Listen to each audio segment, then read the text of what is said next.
Okay, well, as I said earlier, started out teaching. So I taught for quite a few years until I had kids. And then I decided, or we decided as a family, that I would stay home with the kids, and which was great.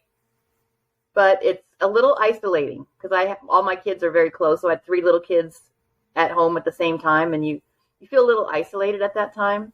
And at the same time, my husband brought home a computer, and I wasn't sure, like, what am I going to do with this? I don't.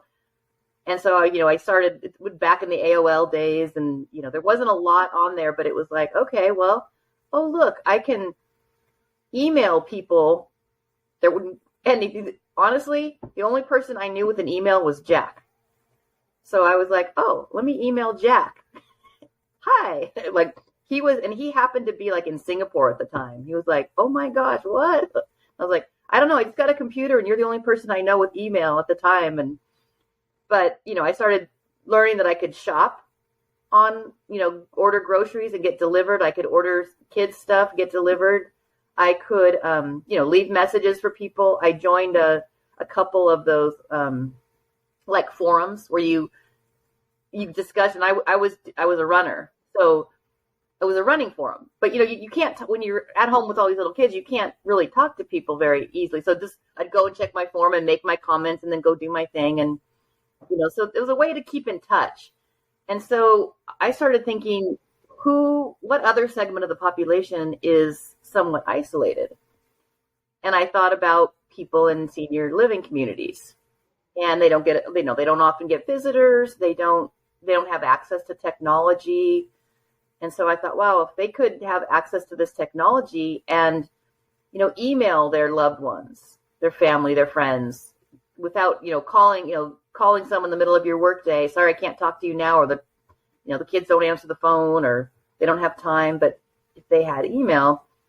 And so that was the original thought, connecting people in senior living communities to the outside. And they loved it.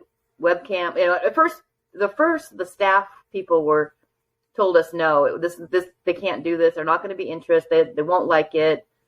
It's like, oh, well, okay. So we found a place that would let me volunteer my time to teach residents to use the computer. I asked Jack if he donated the computer, I would donate my time. So he bought a computer, and I donated my time at a senior living community here in Long Beach, and just taught the residents, first of all, how to use a mouse, because it was a mouse at that time.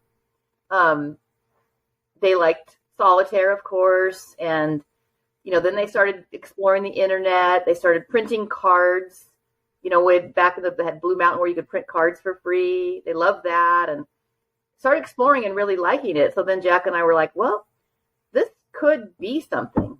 This could be a business.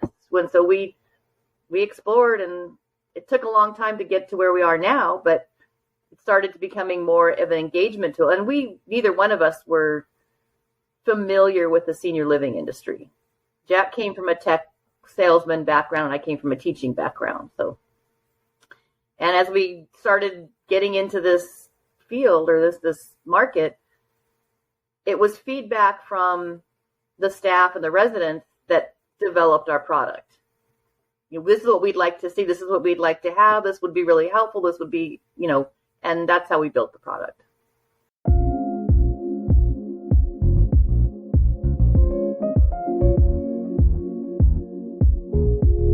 I first heard of Coro, it was like therapeutic music. What's that? And it's funny because Jack used to always go, "Oh, music therapy," like it was a made up thing. And that was, he was like, "Oh, it's amazing." Now he's definitely not that. He's learned that it's a real thing, and through Coro and kind of delving into what the MusicFirst or the therapeutic music is. Oh, I see. I understand. I don't understand music, and I don't hear music very well. But when you explain it to me about the beats and, how, like, why does this music help you play a game? Oh, it doesn't just, the way the beats play, it's beyond me. So I appreciate that you have it all done for me.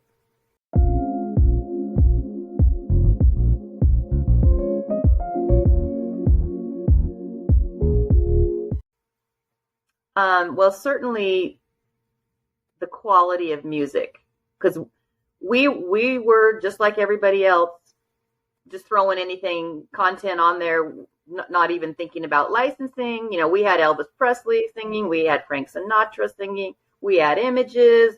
It was all great until someone said, "Wait a minute, you got to pay us for that." We're like, "What? Oops." And so, yeah, so that's where we found Coro, Jack, Justine, whoever found Coro, and it's like, look at all they offer, and for a variety of different purposes. And then, we started looking into it, and it made a huge difference in our music offering.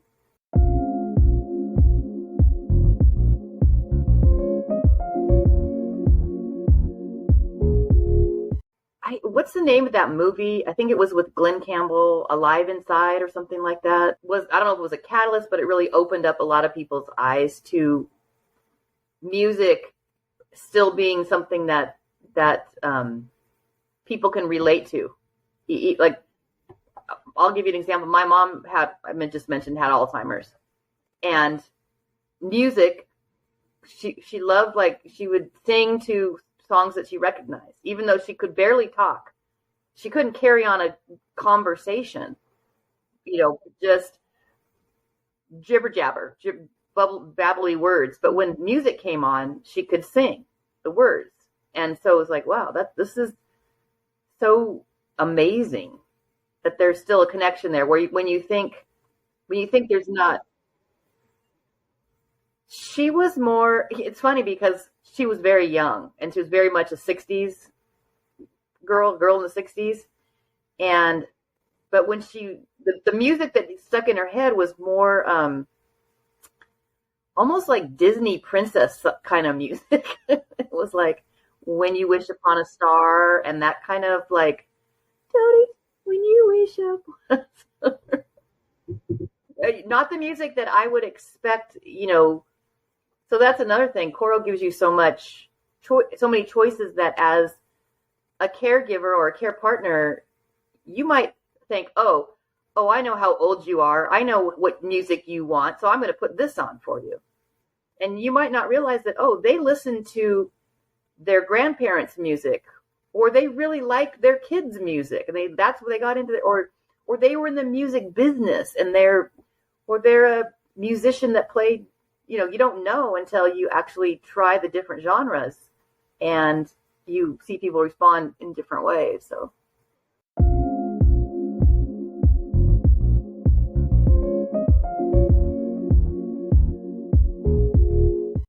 Yeah, that was a huge request in the beginning, just what we need, especially during COVID, but prior to that too, is like, we have one minister. Well, how do you serve all the other people in the community that don't go to that minister, or they need support in ways that he's not, or she is not familiar with, or anybody in any of the staff is not familiar with different faiths or non-denominational. How do you it's people start realizing it's very tricky to navigate all the communities, because you don't have, like, there's Jewish communities, and there's Baptist communities and Presbyterian communities, but there's also a lot of communities that are very diverse. And person-centered care was the big buzzwords. You've got to give them what they want or what they need, and what they need is their own spiritual support. They need their own faith, and they need it to be as valued as the next guys, and I think that's where Faith First, and I forget her name, who put that together, Hillary. I was going to say Heather, but she did an amazing job of researching and gathering and putting it all in a good place and easy to access. And because we tried to do all the best we could, but we're not experts, and we've got we put together like trivias and hymns and sermons and positivity devotionals, and but we're just all over the place, and we're not experts. And so I remember one time we got stuck with a very inappropriate, that seemed like a faith group. Oh, look at this. It was a message of teaching about, I'm not going to say the religion because I can't remember what it was. Teaching about the religion. We're like, oh, this is very informative. So we included it, and it turned out to be very misleading. Like, it starts out, all positive, but as you start reading, it starts being negative. So it was like propaganda kind of, it was very like, oh, whoops. We felt like we had to do it without the experience, without the knowledge. And it was very frustrating to try to create something without the experience and the knowledge that we needed.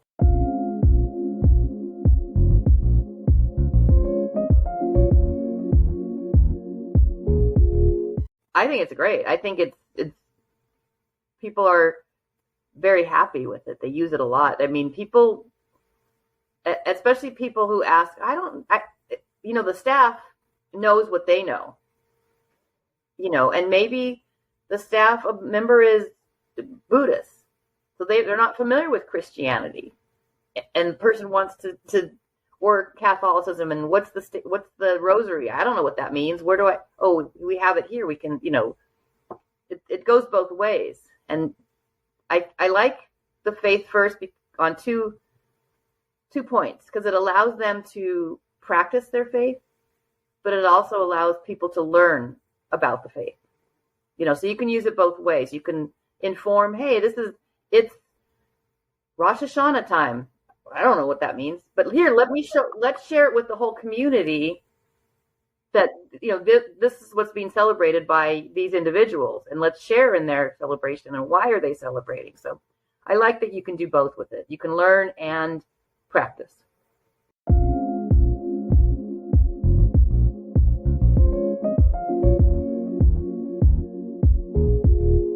I can share what I've seen repeatedly. Jack and I traveled in 2019 was our 20th anniversary. We traveled all over the country, visited communities that were early adopters, and just to say thank you, we had so we drove everywhere, and the idea was like, let's have a birthday celebration for IN2L or LifeLoop. Back then it was IN2L. And so we went to the communities. They would have birthday cakes. We'd have a celebration. It always included music and dancing. All the time. Every event we went to included music and dancing. And that, like you said, that brought the whole community, whether they were sitting in a circle, whether they were sitting in an audience, whether they were sitting at tables, always music and dancing.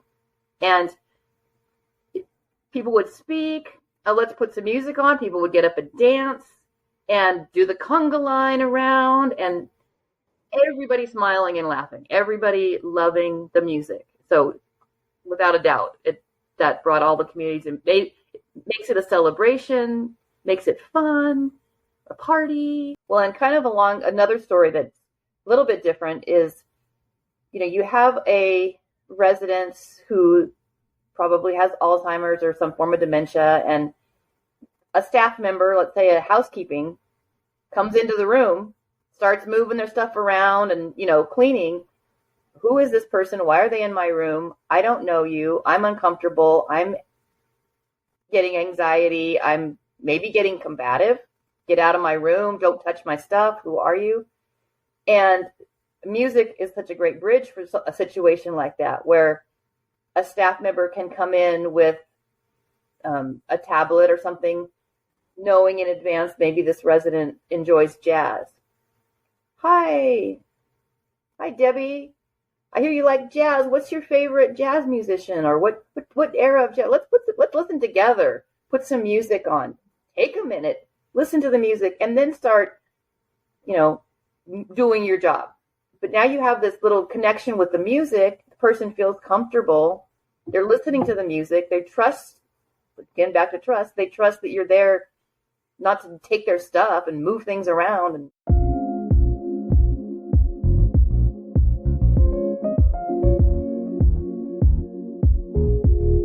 yeah, I think technology, if people imagine technology as a thing where you sit in front of the screen and you do your work and you don't look up. And so to break that barrier, we've created, I-N2L, LifeLoop, created games that you can do together, puzzles that people can do together. Come up to the screen, if it's a big screen or if it's a small screen. Two people can do this game together. Or let me share something. Look what I saw. Here's my family photos. Let me share my family photos. And just different things you can share on the screen as you're having a social conversation with the person next to you. Or playing a game together and discussing, like my daughter, when she was about 8 years old, we visited a community and she started doing a puzzle with a man she didn't know. He was in his 80s probably. She didn't know him. And they just were doing the digital puzzle together on the screen and just chatting, like having a natural conversation as they're moving the pieces around. And then the puzzle turned out to be a farm. And so he was asking her, have you ever been to a farm? And she said, no, she'd never been to a farm. So they had a nice conversation about a farm. It had nothing to do with technology, and she didn't know him and sat there for over 20 minutes doing this puzzle and connecting with this gentleman, which you would probably not normally. She would probably sit down next to him and say, hi, and that would probably be the end of their interaction. But because of the technology that she felt comfortable with, and he was able to do it as well, they had a normal, organic conversation. And to bring it back to music, it's Coro makes it so easy to choose music. Like it's now that we have the touch screens as well, it's right there. So instead of turning the dial and trying to find, we all know those days. Can you imagine trying to do music back in the days of record players? Like, hold on, everybody. Let me put the 1, 2, 3, 4th song in, put it on, and then, oops, not that one. Okay, the next one. And then what's the next song you want to hear? Oh, it's on the different album. You got to find the album, get it out. With technology, you could just press a button and get the song you want and change it immediately to the next song.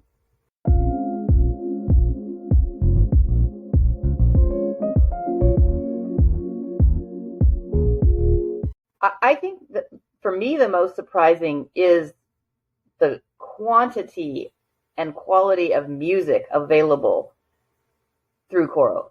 We have such our own is so limited, and I don't even want to go down the licensing path. But the fact of the licensing that you guys have done for all the music, just me trying to do licensing for a small amount is overwhelming. And for all the songs and all the music you have, and again, I don't understand the therapeutic side of it, so I could never put something together like that. So to learn over the years what that means and how it works, and I still don't have any knowledge of it, but I trust you do, and you have put together a program that is beneficial, not just playing a song in the background. There's a purpose. And I think, and again, the why Jack didn't think music therapy was a thing,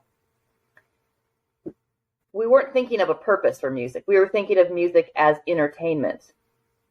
Music it's entertaining. It's entertaining. It's entertaining.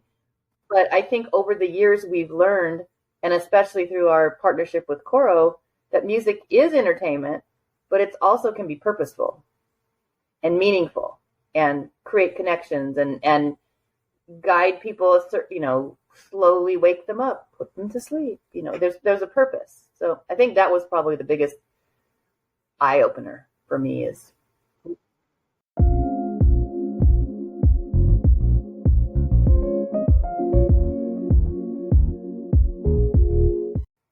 I think a big part of LifeLoop's mission is making connections and, like I think you said before, meeting people where they are and creating, connections between family, between each other. And I think music is a clear bridge for that. And I think people connect. I think we kind of already shared these stories about how people connect through music. It's a natural connection. Whether you're introducing someone to music they don't know, or whether you're sharing a common song or music that you like, that you say, okay, you bond. I think that's all we want is bonds and human connections. And like you said before, people are thinking technology isolates people. And I think we're kind of proving that it can bond people. It can give people a connection.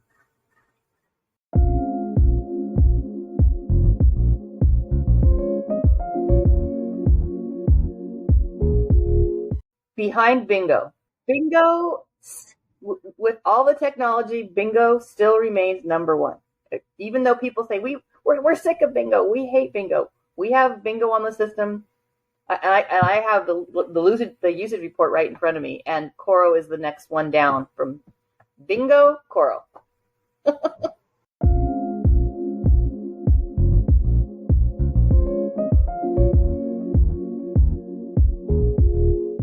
Well, I think definitely more current music. That's a big request we get all the time. A lot. You have it up to the 2000s right now. And then I think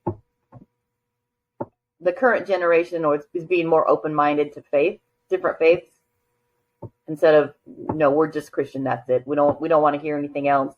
I think people are much more open-minded, and there's much more diversity in communities. So both faith and MusicFirst address those variety of diversity.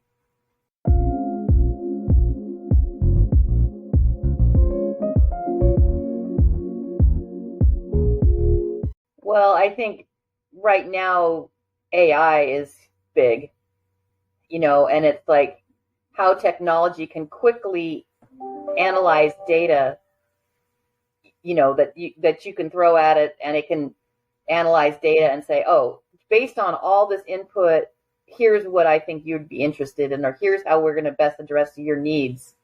It's not going to always be 100% correct, but it gives at least the human staff, a starting point, a working point. Like, wow, we put in all this information, and now we know that they might like this or this or this. And I think the same thing with music.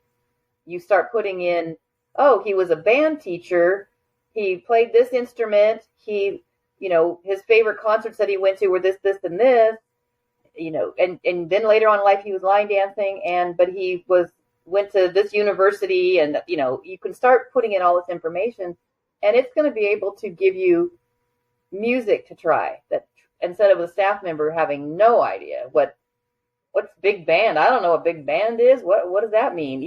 AI can help with that, I think. So maybe a time-saving tool to help the staff understand who they're caring for.